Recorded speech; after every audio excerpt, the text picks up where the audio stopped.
canal bombar. Canal Vida Mutáveis, vem se apaixonar.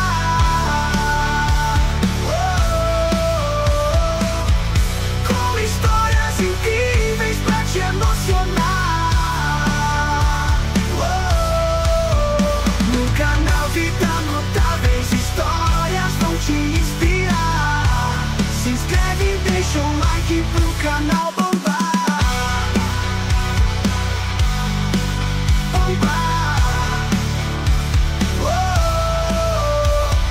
O mundo em que nasceu Maria Sklodowska.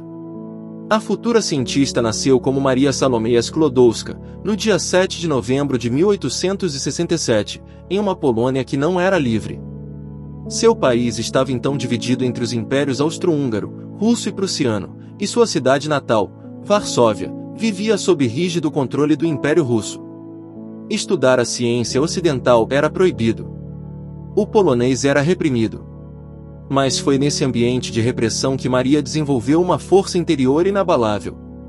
Seu pai, Władysław Sklodowski, era professor de matemática e física, disciplinas que ele ensinava com paixão, mesmo depois de perder seu cargo por se recusar a seguir ordens do regime czarista.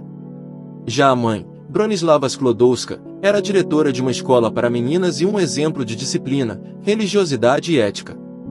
A família Sklodowska era culta, mas pobre, especialmente após perder as economias em um investimento fracassado. A casa era simples, mas repleta de livros, mapas e experimentos. A educação era mais do que um direito, era um ato de resistência. Marie era a caçula de 5 irmãos, Zofia, Joseph, Bronislawa, Bronia, Helena e ela própria, Maria. Desde pequena demonstrava uma memória extraordinária, uma sede infinita por aprendizado e um espírito observador. Gostava de estudar em silêncio, mas também se encantava com os mistérios da natureza. Primeiros traumas e perdas profundas. Aos 10 anos, Maria enfrentou uma dupla tragédia, perdeu sua irmã Zofia, vítima de tifo, e sua mãe, que faleceu de tuberculose pouco depois. O impacto emocional foi devastador. Marie abandonou temporariamente sua fé religiosa, um rompimento silencioso com as crenças que haviam sustentado sua infância. Esse vazio deu lugar a uma obstinação rara. Ela se refugiou nos estudos, como se a ciência fosse o único terreno firme sob seus pés. Terminou o ensino médio aos 15 anos com medalha de ouro, um feito notável especialmente para uma jovem polonesa sob dominação estrangeira. Mas havia um problema: universidades não aceitavam mulheres na Polônia. A universidade clandestina e o pacto entre irmãs. Em vez de desistir, ela aderiu à chamada Universidade Volante, uma instituição secreta que promovia aulas noturnas itinerantes, lecionadas por intelectuais poloneses que lutavam contra a repressão czarista. As aulas eram dadas em porões, igrejas ou casas particulares. Foi lá que Maria começou a mergulhar em física, química e matemática. Ao mesmo tempo, trabalhava como governanta para ajudar a família e planejar o futuro. E aqui surge uma parte emocionante de sua trajetória. Ela fez um pacto com sua irmã Bronia. Maria trabalharia por anos para financiar os estudos de Bronia em Paris, e depois Bronia faria o mesmo por ela. Foram 5 anos de sacrifício. Durante esse período, Maria se apaixonou por Kazimierz Zoralski, filho da família que ela servia como governanta. Os dois queriam se casar, mas os pais dele proibiram a união. Maria era pobre demais.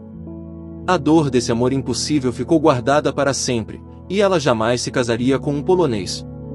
Em 1891, finalmente, Maria Sklodowska embarca num trem rumo à França, com o bolso vazio, o coração ferido e a mente incandescente. Chegada a Paris, nova vida, novo nome. Aos 24 anos, ela chega à Sorbonne, em Paris. Para se integrar melhor, adota a versão francesa de seu nome, Marie Curie. Vivendo em sótãos úmidos e mal aquecidos, comendo pouco e vestindo roupas simples, ela se dividia entre 2 cursos universitários, física e matemática. Dormia poucas horas e estudava até desmaiar de exaustão. Mas nenhuma adversidade foi páreo para seu brilho. Conquistou o primeiro lugar no curso de física em 1893 e segundo lugar em matemática no ano seguinte. E foi nesse cenário que o destino começou a traçar o encontro de 2 forças da natureza, Marie e Pierre Curie. O encontro de gênios, Marie e Pierre.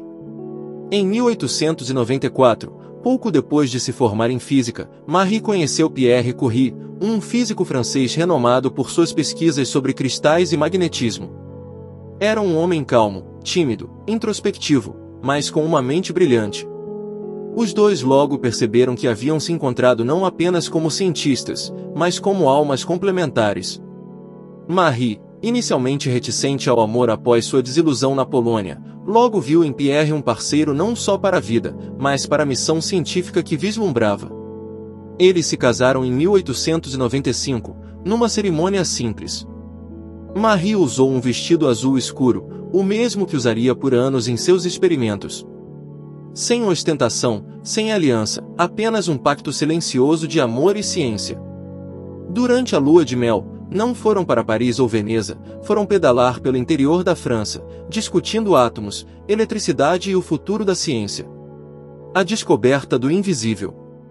Inspirada pelas recentes descobertas de Wilhelm Röntgen, raios-x, e Henri Becquerel, radiação natural do urânio, Marie Curie decidiu estudar um fenômeno ainda mal compreendido, a radioatividade. Ela escolheu como tema de seu doutorado o estudo das radiações emitidas por certos minerais. Pierre se juntou a ela. Em 1898, o casal anunciou a descoberta de 2 novos elementos químicos. Polônio, batizado em homenagem à Polônia, sua terra natal, uma forma de afirmar politicamente sua identidade em plena repressão. Rádio, cujo nome vem do latim radius, raio, por emitir intensas radiações. Esses elementos eram extraídos de toneladas de pechlenda, um minério altamente radioativo. Marie e Pierre trituravam, ferviam, separavam substâncias manualmente. Passavam dias e noites em barracões mal ventilados, sem proteção. As queimaduras eram comuns. Mas eles nem desconfiavam que estavam lidando com forças mortais. Marie não apenas isolou os elementos, como também cunhou o termo radioatividade, estabelecendo os primeiros fundamentos do que hoje conhecemos como física nuclear. O primeiro Prêmio Nobel, 1903. Em 1903, Henri Becquerel, Marie e Pierre Curie receberam o Prêmio Nobel de Física, pelas descobertas no campo da radiação. A princípio, os organizadores queriam premiar apenas Pierre e Becquerel, ignorando Marie. Pierre recusou, ou o prêmio seria dividido com sua esposa, ou ele o rejeitaria. E assim, Marie Curie tornou-se a primeira mulher da história a ganhar um Nobel. O reconhecimento foi imenso, mas o prêmio em dinheiro foi usado com parcimônia. Os Curies recusaram patentear o processo de extração do rádio, acreditando que o conhecimento devia pertencer à humanidade. Um gesto nobre, mas que os manteve em dificuldades financeiras. Tragédia e força, a morte de Pierre. Em 1906, uma tragédia abalou o mundo científico. Pierre Curie foi atropelado por uma carruagem em Paris e morreu na hora.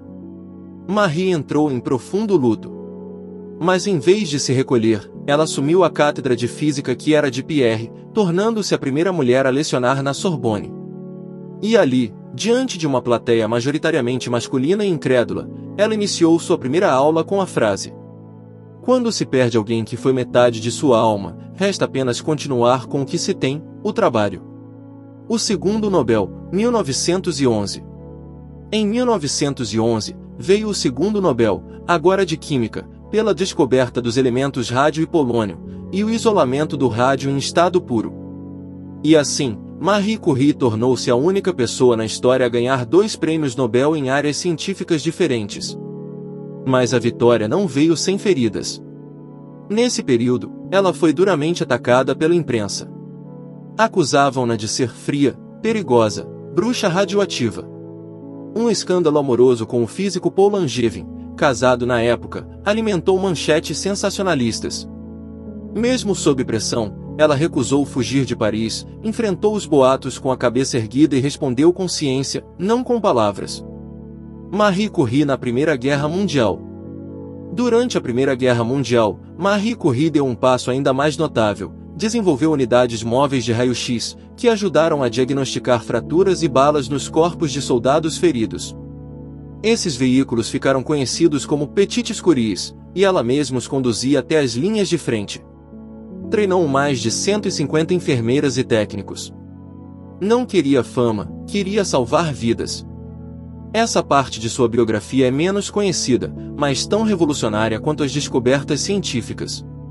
Vida Notáveis está revelando algo instigante: a cientista também foi uma guerreira da vida. Manias, hábitos e curiosidades. Guardava frascos de rádio em seu escritório como se fossem talismãs luminosos. Trabalhava até altas horas, esquecia de comer. Usava o mesmo casaco de inverno por décadas. Era obcecada por simplicidade, não ligava para roupas, joias ou festas. Seu laboratório era seu mundo. Dormia, comia e pensava entre microscópios e provetas. Como diz o ditado, enquanto alguns fogem do fogo, outros o estudam e o transformam em luz. Marie Curie não apenas observou o invisível, ela o revelou ao mundo inteiro. Os últimos anos de Marie Curie. Após a Primeira Guerra Mundial, Marie Curie continuou sua vida como pesquisadora, educadora e visionária. Apesar da saúde abalada, com sintomas constantes de fadiga, fraqueza e problemas na visão, ela jamais deixou de trabalhar. Seus dias eram divididos entre o laboratório, palestras internacionais e a administração do recém-fundado Instituto do Rádio de Paris, criado em 1914. Esse instituto logo se tornaria um dos maiores centros mundiais de pesquisa sobre radioatividade e tratamento do câncer. Mas o brilho das substâncias que ela tanto estudou escondia um preço alto. Ao longo das décadas, Marie havia sido exposta diariamente à radiação sem qualquer tipo de proteção, sem luvas, sem máscaras, sem blindagem. O conhecimento sobre os riscos ainda era incipiente. Mesmo debilitada, ela viajou aos Estados Unidos em 1921 com suas filhas, para arrecadar fundos para suas pesquisas. Recebida como heroína, visitou a Casa Branca, onde foi presenteada com um grama de rádio puro, um presente caríssimo e simbólico, dado por cientistas e mulheres americanas em campanha pública. Marie era agora um símbolo mundial de ciência, coragem e determinação. A morte de uma estrela científica. Marie Curie faleceu em 4 de julho de 1934, aos 66 anos, vítima de anemia plástica, uma falência da medula óssea causada, muito provavelmente, por décadas de exposição à radiação. Não foi uma morte súbita, mas um lento declínio.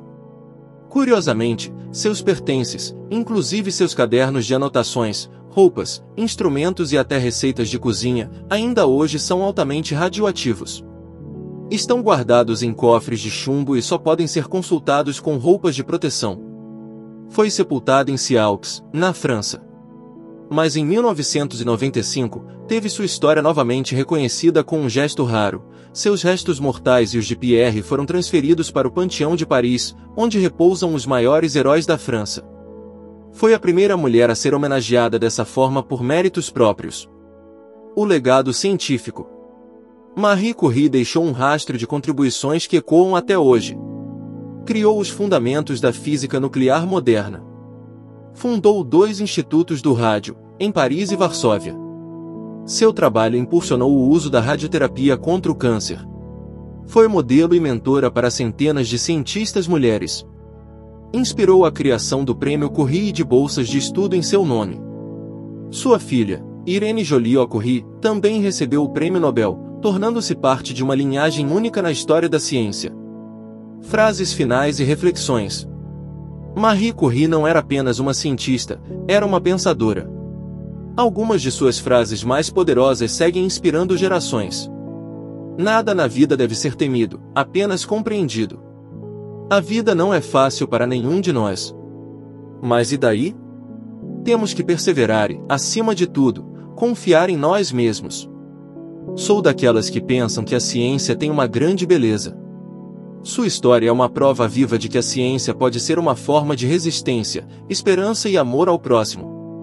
Ela quebrou barreiras para que outras mulheres pudessem atravessá-las com menos dor. Ela tocou o invisível e fez dele uma linguagem para curar e revelar. Perguntas para a comunidade de notáveis. E você? Está disposto a transformar dificuldades em descobertas? Em que campo da vida você pode se inspirar na persistência de Marie Curie? Qual é o elemento radioativo, a paixão interior, que move você? Porque a vida de um notável nunca termina com um ponto final, mas com uma vírgula que convida outros a continuarem a história.